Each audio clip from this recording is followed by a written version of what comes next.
we've shown it here before. We might show it again. But this was a movie that was made, a film that was made about the underground church in Iran. Was made probably, I think it was in 2016, somewhere in that vicinity, shortly after President Trump had taken office. And as you remember, he canceled the Iranian nuclear deal that was made with Barack Obama and his administration. But the Frontier Maranatha Ministry Group, Frontier Alliance International, which is Joel Richardson's ministry, and Joel Richardson I consider probably one of the greatest or most accurate end-time Bible teachers that I have ever followed. And I think his ministry, he does a lot of work in the Middle East among Muslim nations, reaching Muslims with the gospel of Jesus Christ, and has been greatly involved with the underground church in Iran. Many of you may not know, but the underground church in Iran has been the fastest growing church in the world for a number of decades, in spite of one of the most demonic and definitively satanic regimes there is in the world, the Ayatollahs, who have been oppressing the people for the past 47 years. And but in spite of all that, God has shown himself strong. There have been many, many, many people saved, miraculous transformations of people's lives in Iran. And it's somewhat of an irony because, again, the picture we have of Iran is we think, that when things happen in America, the people are out in the streets shouting death to America. But the exact opposite is actually true. And one of the things the film starts with and declares definitively is Islam is dead in Iran. The people in Iran hate Islam. They hate the regime. They have been crying out for deliverance from this regime for years. About 50 to 70% of the mosques in Iran are closed, and those that are open are predominantly empty, because people have tasted Islam and they've seen that it is destructive. One of the leaders of the underground church makes the statement and said, God sent an evangelist to Iran in the form of the Ayatollah and the Ayatollahs, because when people saw what Islam was truly like in the oppressive nature of it, they didn't want anything to do with it. One of the things we don't remember is that prior to the Ayatollahs in radical Islam, Iran was a very progressive country. It was much like a Western country. It had freedom. People weren't dressed in all of the Islamic garb and so on. So we always have to remember this about nations, is we can look at nations, we think the people of that nation are evil.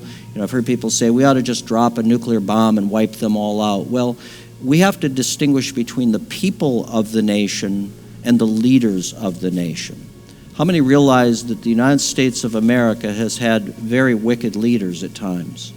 And many people look at us, and I've met many people that said, I used to think I didn't like America, but until they started meeting Americans, and I realized that you're not really like what I've thought about in the news. And you have to remember that the media globally is controlled by entities that have interests that are not in the best interest of the people of the nations. Our own media is very corrupt.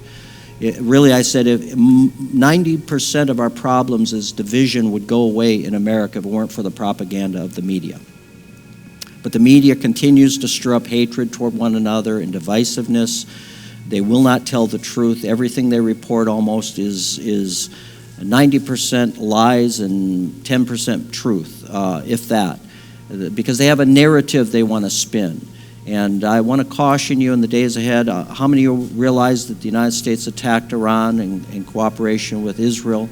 As I understand, this was a decision that was made a number of months ago. This wasn't something that just happened overnight. It was determined to do this a number of months ago. And of course, when I first heard this, I was very alarmed. I am not in favor of war at all. Wars are not just. Wars are fought almost always, pretty much always in this day and age with nefarious purposes.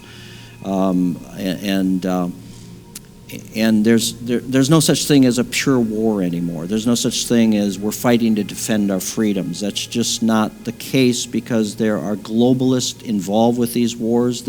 There are arms dealers that make a lot of money off wars. There are people in our own government that make a lot of money off war because they're heavily invested in the war machinery. With that said, though, I want to just share my perspective after kind of chewing on this a little bit the last day about this whole thing that's gone on with Iran. At first, I was like, this is very, very, very, very bad, and I am concerned that this could become bad. But the one thing I want to urge you is we must pray for our nation. We must pray for our leaders. We must pray for Israel, and we must pray because it is the hand of God. So as I'm looking at what's going on right now, this is going to go one or two ways. And I pray it's going to go the first way and not the second way. Well, let me put it this way. Let me give you the bad news, then I'll give you the good news. The bad news is we could easily be sucked into a Middle Eastern war that could be the end of America. And what do I mean by that? The Roman Empire died because it got involved in unending Middle East wars that drained its coffers and basically spread out the Roman Empire so badly that they became vulnerable to attack. This could happen to the United States of America. Going in and invading and dealing with Iran is not something that we should take lightly. You know, the idea that America has this military might that is unequal to anybody in the world and nobody dares deal with us because nobody can take us down, that is American ignorance and pride. We are vulnerable just like any other nation, and we are susceptible to attack. And we need to pray, especially for our homeland, especially for our military, our leadership, our president, that God would direct their paths, give them divine wisdom. But there is a strategy as well in what is going on here that I want to share. Some of the people that are in the know, and I've looked at some of their resources. First and foremost, we have to remember that the Iranian regime is the largest perpetrator of terrorist Islamic jihad in the entire world. You have to remember the Ayatollahs, the regime that is in Iran, is the Shiite regime. Now there's two houses of Islam. When Muhammad died, the house of Islam was divided. And there are two houses of Islam. There is the Shiite house of Islam, and there's the Sunni house of Islam. And the Shiites are the radical Islamic branch of Islam. They are what you see in Iran, the leadership. And the Shiites see themselves as the hand of their Messiah, which their Messiah to us is the Antichrist. Their God to us is the devil. Because if you look at Islamic end-time teaching is very similar to Christian biblical end-time teaching. The only difference is what they see as their Redeemer is the Mahdi, who is what we look at in Scripture called the Antichrist. And what they look at as their God, Allah, is not the God of the Bible. He is Satan himself. And this is why in Islam, it's ironic, in Islam, it's the only belief we know of in the entire world, in religion in the entire world, that cuts people's heads off. Multiple people in the last number of years have been beheaded, Christians. And in the Quran itself, even though the Quran, if Muslims would read the Quran and take it literally, the Quran has a lot to say about Jesus. But we have to realize that the Islamic regime for many, many years has seen itself as the regime that is called to usher in the Mahdi. And the Mahdi, in their estimation, would do two things. He would deliver up the Jew and deliver up the Christian to be killed by the Muslim. And make no mistake about it, this branch of Islam is for the complete and utter annihilation of Christianity, of America, and Israel. They hate us. They look at us as infidels, that we are to be killed. As a matter of fact, the Quran has a statement that says, in that day, the Christian or the Jew will hide behind a tree, and the tree will give up the Jew or the Christian to be killed, and we will kill the Jew and the Christian. We have to remember that jihad is holy war, and jihad is being waged all over the world by Islam. What we are seeing in America today with the invasion of Muslims all over this nation, and remember, not all Muslims are radicalized. Many are not radicalized. Many are decent people. But we have to remember one of the tenets of Islam through as laid out by Muhammad was what's called migrational jihad. And this is how migrational jihad works. You migrate to a country, you populate, and then you take it over and you turn it into an Islamic state. And this is what's happened all over the Middle East. All these nations in the Middle East around Israel used to be pro-Islamic, pro-Western nations. Iran was a very pro-Western nation. There were many Christians in Iran, and there were many Jews in Iran. But look what's happened to all these nations in the Middle East. They're all radically Islamified. There are no Jews living in pretty much no Jews living in any of the Islamically run nations in the Middle East, because they can't live there because they will be killed. So, we hear a lot in the news about the genocide that Israel is committing against the Palestinians. How about the genocide that Islam has been committing against Jewish people for decades in the Middle East, which has been going on, or even against Christians in the Middle East? So the only Christians, and the only predominantly Christians other than in Egypt and some in Turkey in the Middle East are predominantly underground Christians or underground Jews, because the Jews have all fled those countries because it's too dangerous for them to live there. And the reason it's too dangerous is predominantly because of Islamic influence. This is why in Europe today, one of the reasons in Europe today, we have anti-Semite, anti-Israel, anti-Semitism at the levels and above the levels of pre-World War II Germany. And one of the reasons for that is because of the large influx of Muslims into Europe. Muslims that come out of radical countries have radical views, and their views are anti-Semitic and anti-Christian.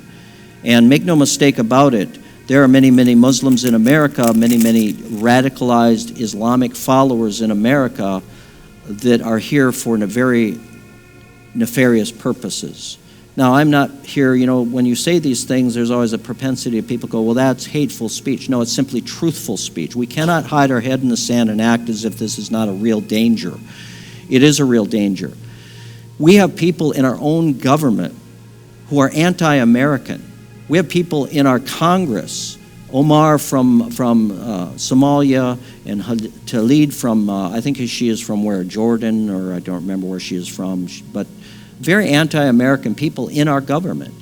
This should not be taking place, and this would have not taken place 30 years ago, but it's taken place because Islam has infiltrated American media. They have infiltrated American universities, whether you realize it or not.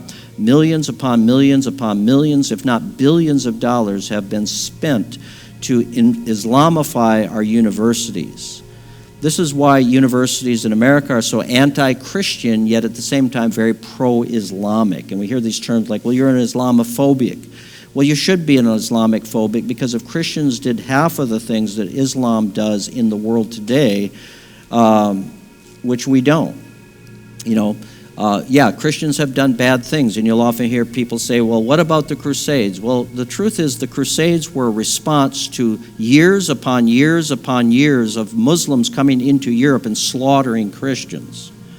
If it weren't for Richard the Lionhearted, or Richard the Great, I think he was called, who came and rose up and drove the black flags of Islam out of Europe, there would be no Christianity left in Europe today. Do you know why, like in the book of Revelation, which the seven churches of the Revelation, Laodicea, Smyrna, Thyatira, Pergamos, in those seven churches that Jesus himself addresses, seven churches in Asia Minor, Ephesus, all these communities, where are those churches today? Have you ever wondered what happened to them? These were thriving communities. The Ephesus church, the church at Ephesus had some people believe there were up to 500,000 Christians in the church at Ephesus. What happened to them all? Why aren't those churches thriving today? You know why? Because Islam invaded Europe and wiped them out. That's why. Took them captive, took them as slaves, and murdered them.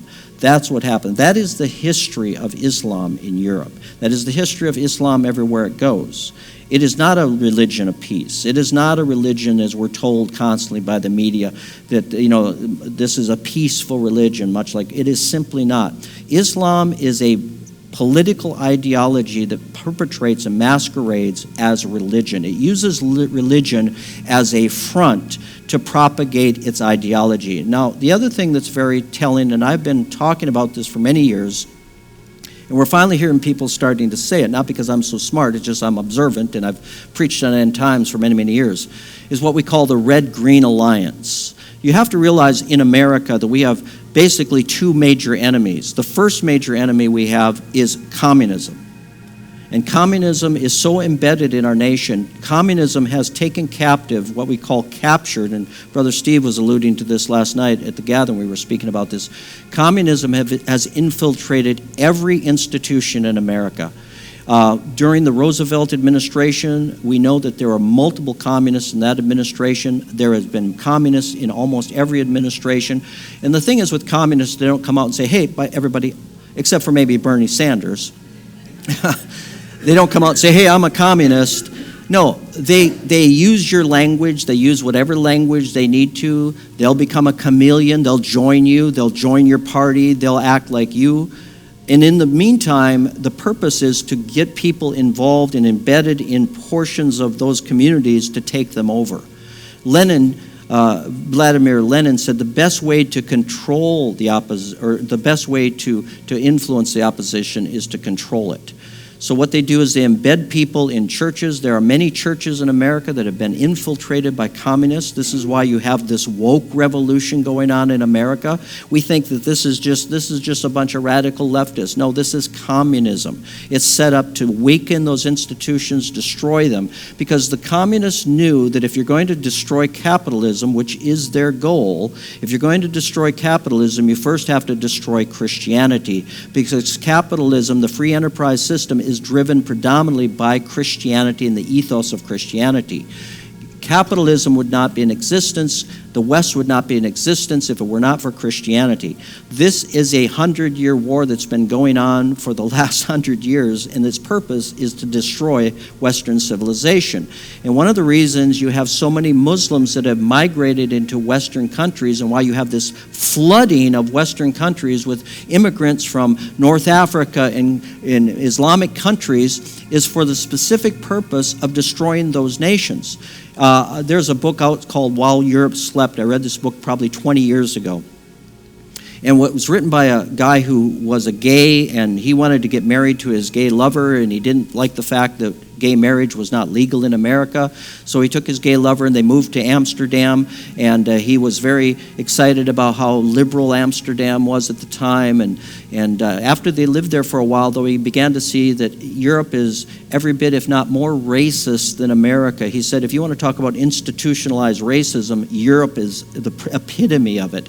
And he said what's happened in Europe is, he said, all these Muslims have migrated into Europe, and the Europeans put them in slums where they can't really prosper, but they're multiplying. They've learned how to use the welfare system and live off the system, and they are taking over Europe. And his whole message was that Europe is going to fall to radical Islam because of the fact that Muslims are taking it over. Well, we're starting to see that. Look at what's going on in England today. England as a country is pretty much dead. Islam has taken over London. There are parts of London that the police will not even go to. It is run by Sharia law, and Sharia law means law that's governed by the Quran. And so these are troubling things that are happening in our nation, happening in nations, Western nations. And thank God there are a number of European leaders that are starting to wake up to this. Poland will no longer allow any Muslim immigrants. Japan has just come out. Their new leader said, you will not build mosques in Japan. You will not perpetrate and advance the cause of Islam. And you might look at this, well, that's a very racist thing. That's not racist at all. It's called preservation of your world. It's called preservation of your society. So this is a backlash against what these leaders and countries are starting to see, that Islam is not there to assimilate. Aliana Hershey, who wrote the book Infidel, Aliana Hershey is a brilliant, brilliant apologist. She came to America a number of years ago. She travels all over the country trying to awaken Americans to the dangers of Islam. She was a Somalian, is a Somalian, and in her book, I read this book a number of years ago called Infidel, And she described what goes on in Somalian families. And when I read it, I was absolutely horrified. It was my first introduction to the world of Islam and the conservative world of Islam. But what she said in that book is, if you look at it, it's really tribalism. And this is why you have all of this problem going on in Minneapolis today, is because the Somali community, and we're not against Somalian people. Again, there's beautiful people in the Somalian community, but you have to realize that not all cultures think like we think. And because of tribalism, she tells it very plainly. She said, Muslims do not assimilate into Western society. They do not assimilate. They will not adapt to Western values and beliefs. And so the idea that we're going to bring all these Muslims into America and they're going to become law-abiding, God-fearing American citizens is simply not true. What we see in exact opposite, and I'm not saying this so you'll hate Muslims, because again, we have to differentiate Islam from Muslims. There are many Muslims that are very, very good people. But we have to recognize also that the ideologies of Islam are what corrupt people. It's not because they've corrupted Islam, it's because Islam has radicalized them. And what happens is Islam, because it doesn't have fidelity to the nation, it uses the nation to build its agenda. Islam is one of the fastest growing religions in the entire world. In many countries, it's far surpassing Christianity. Make no mistake about it, Muslims are very bold about evangelizing.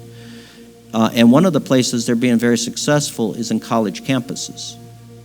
The other thing that's being very successful in college campuses is communism.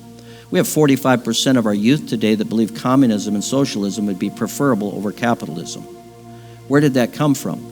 It came from indoctrination in universities, because if you've ever read the book, You Can Trust the Communists to Be Communists, the way communists have always worked is, first of all, they go into universities and they get a hold of young people and they get them away from the belief in God. Why do you think there's such an attack against Christianity on college campuses? Almost 90% of young Christians who go onto a college campus today, they abandon their faith within the first 6 months.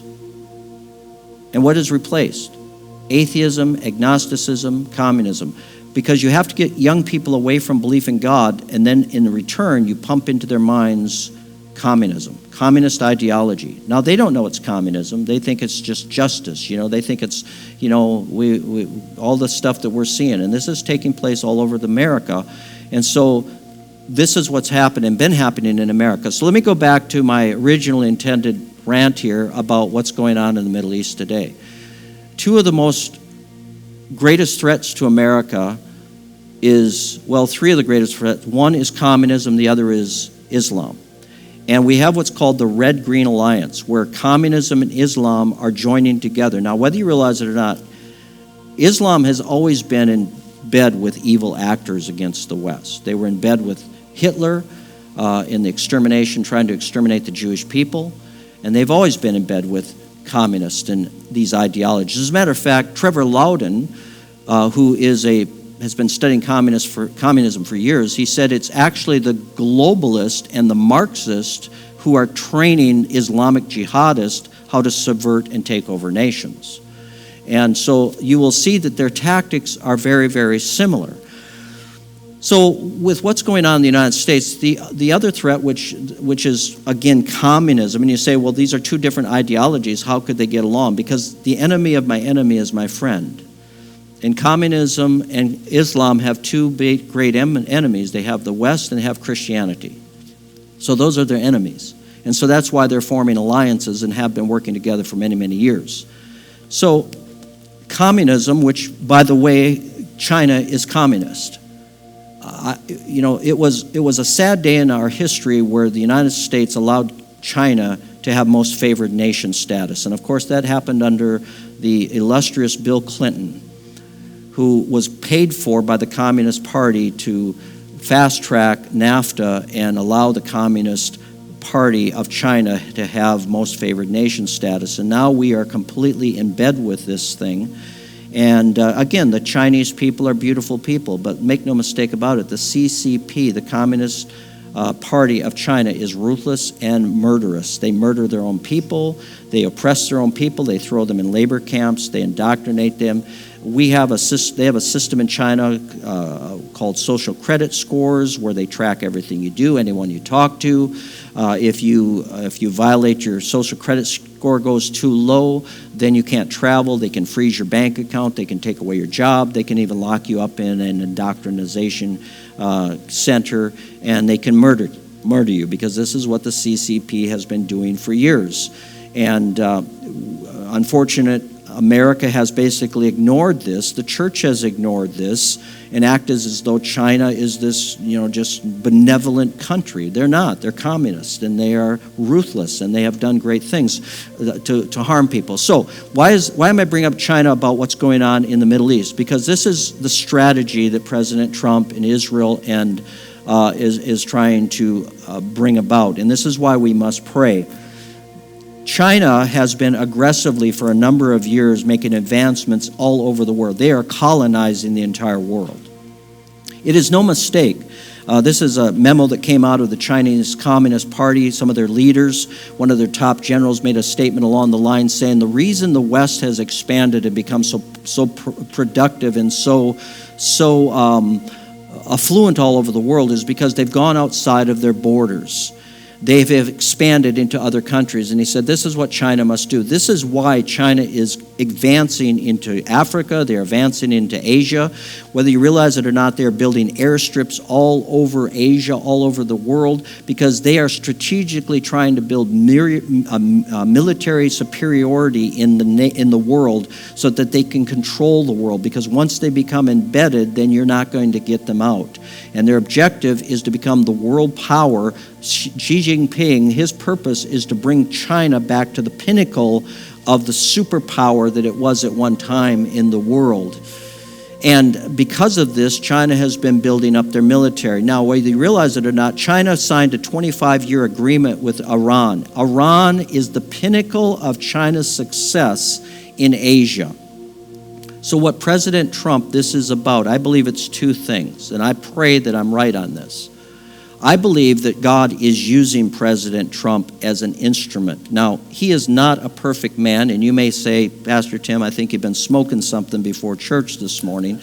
But I believe that God has raised President Trump up. And one of the things I have to urge you, and I may be wrong on this, and I could be wrong, but I do believe that President Trump is an instrument of God.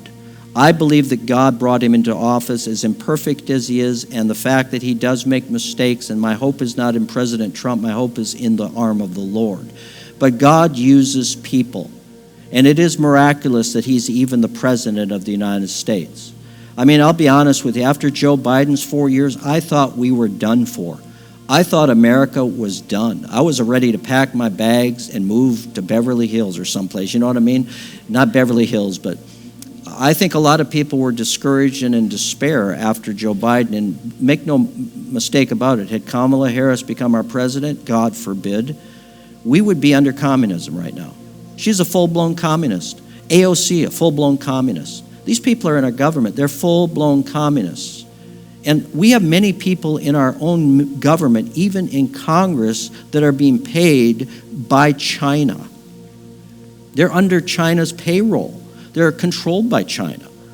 So China is undermining, and we are experiencing in this hour what's called fifth-generation warfare. With fifth-generation warfare isn't like we go after you with tanks and bullets. What is it? It's using propaganda. It's undermining your ability to defend yourself. It's undermining your loyalty to your own nation. This has been going on for many, many years. Eventually, it will turn to bullets and guns. There are over 20,000 young military-aged men that came out of China during Biden's open border. We don't know how many are here, but they are young men. They're not coming here. They didn't come here to get a job. They came here as a outreach of the Communist Party to establish military preeminence. China has it in their own military doctrines. Their goal is to take over, not just metaphorically take over, but to actually occupy the United States of America by the year 2035. Let that sink in for a minute. That is what their intention is. So the idea that, well, we are too big to fail and we cannot be hurt and we shouldn't be concerned about this stuff. No, this is their intention, to invade America and take it over and kill us and take over our property. That is their intention, and they've made no bones about it. This is straight out of their own military intelligence. So what President Trump is trying to do right now, and I think it's somewhat of a brilliant move, but we need to pray that it will come about, is cut off the head of China, because China gets almost two things. China depended on Venezuela. They were hoping to take over Venezuela and get all the oil from Venezuela. That's why we took over Venezuela. Remember in President Trump's State of the Union address that night, said we have something like 900 billion gallons or some million gallons of oil we just got from Venezuela? Because President Trump realized we've got to seize Venezuela, get that oil so Chinese don't take it over, so we have large oil reserves. The United States right now is the largest exporter of oil in the entire world. We have more oil than anybody. Secondly, he understood and understands we have to take over and get rid of Iran, because if Iran succeeds in what it's trying to do, then China will be the predominant world power in Asia, and we will be toast.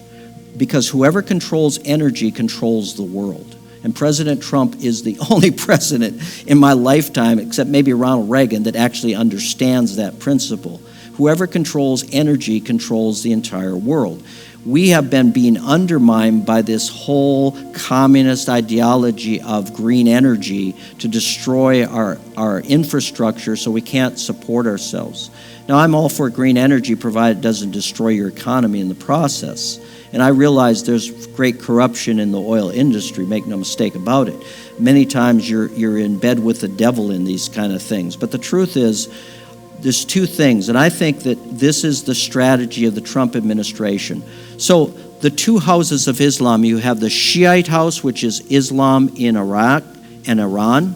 And by the way, our pathetic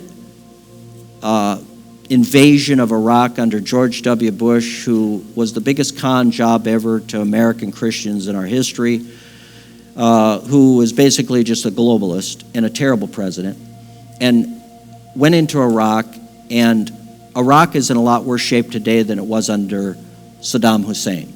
Because you know what? The military of Iraq is now run by the military of Iran. They're one and the same.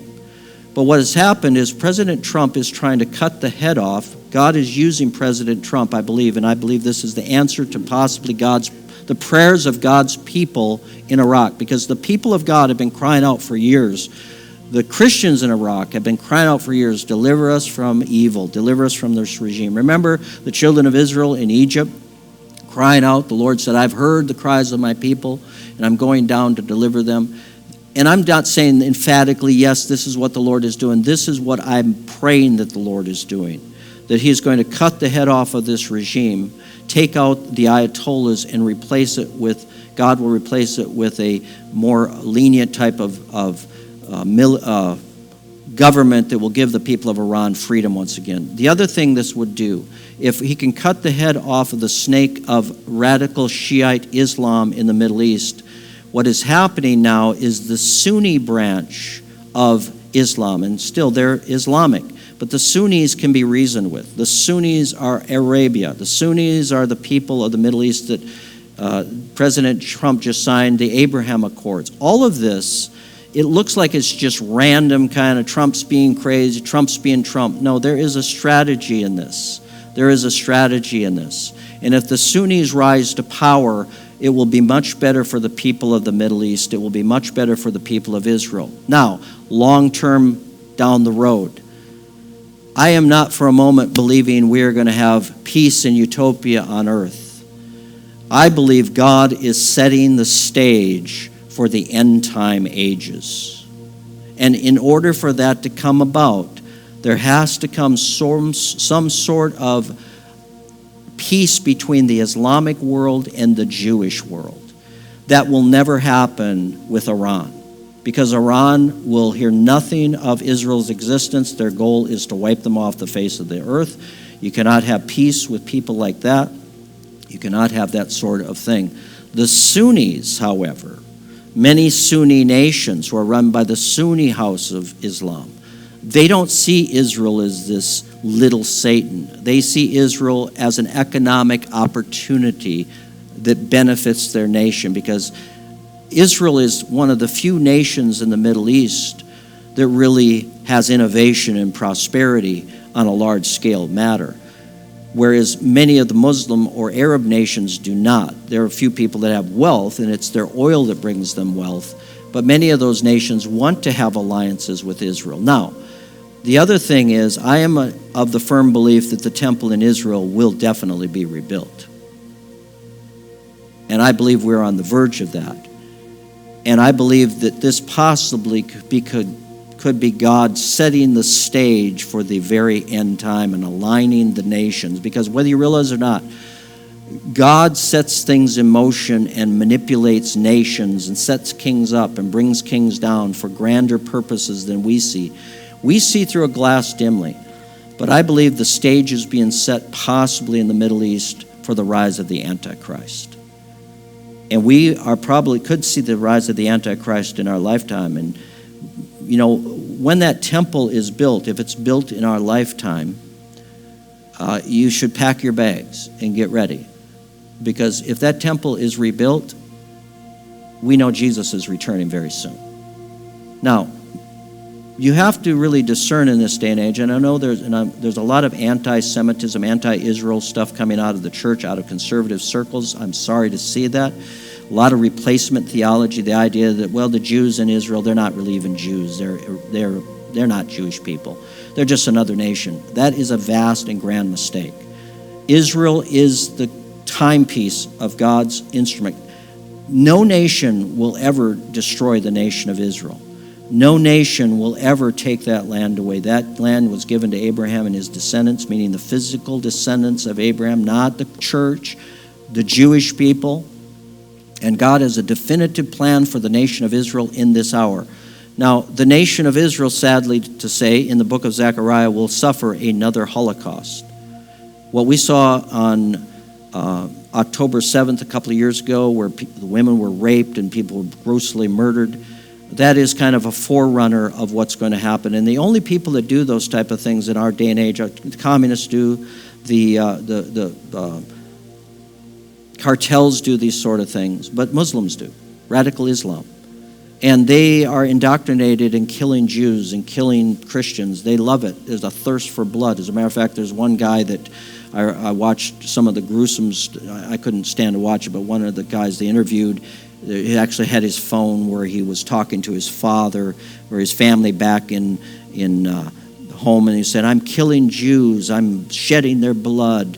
And they were celebrating that I'm shedding their blood. This is how deranged these people are. They are ruthless, who have been indoctrinated with this satanic belief. And again, this is not all Muslims. This is the radicalized Islamic Muslims and so on. We have to recognize this. So it is so essential that we as God's people pray in this hour. Pray for President Trump.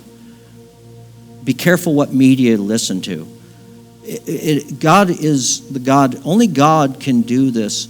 We do not want to see our nation pulled into a war that ends up completely destroying our nation.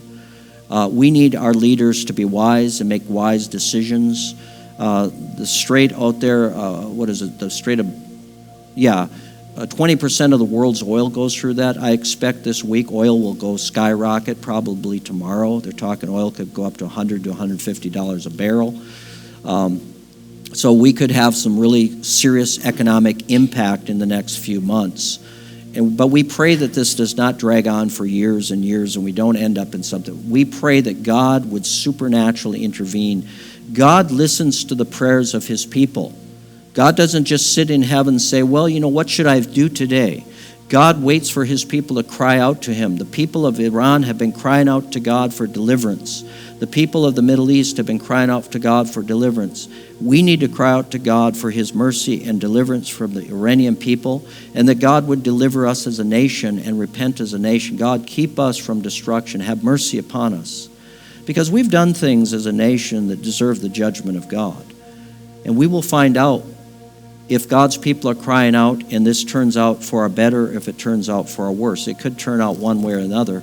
But I truly believe that God's hand is in this, and I believe that God is going to use this to deliver and change the scope of the entire Middle East. And I know that President Trump tends to look at things many times as you listen to him from a very business sort of aspect and so on and so forth. But on the other hand, there's two ways. We will either end up in really dire situations as a nation, this is what I believe, or we will end up in a window of opportunity that may not last for years and years and years. It could last. And if it goes as we pray it would, it could really, as President Trump has been promoting, a generation of incredible economic boom in the world like we've not seen in many, many years, in prosperity. I don't think it's going to last forever by any means. It could be very, very short because the next thing is on the horizon. But I do believe that God is allowing this to take place and setting the stage for the end of the age. And it is important that we pray. It is important that we cry out to God and continue to not fall asleep as things progress and we listen to the media, that we don't fall asleep, but we ask for God's wisdom. We ask for God's mercy. And we ask for God's hand, not only upon our own nation, but I also believe the Iranian people, the armies involved, and for the people of Israel as well, who are under bombardment at this time as well. So this morning, I'd like to just end our service with a time of prayer.